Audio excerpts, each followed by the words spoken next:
पवित्र कार्तिकरी भक्तिमय परिवेश जगन्नाथ मंदिर रे देव उत्थापन एकादशी भिड़ नियंत्रण कला पुलिस खल्लीकोट पवित्र कार्तिक मास अवसर में खल्लीकोट पुरीपल्ली रे धर्मीय परिवेश देखा मिली। कार्तिक पंचक और देव उत्थापन एकादशी उपलक्षे मंदिर परिसर में हजार हजार जगन्नाथ भक्तों भिड़ अनुभूत होता। सकाळर द्वारपाल और सूर्यपूजा नीति पर मंदिर रे शुभ आरती अन्यान्य नीति पालन होता।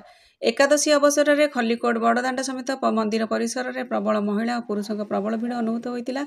एपरिक भिड़ नियंत्रण पर पुलिस मुतयन करने को पड़ा। खल्लीकोटरू माधव बेहेरा रिपोर्ट।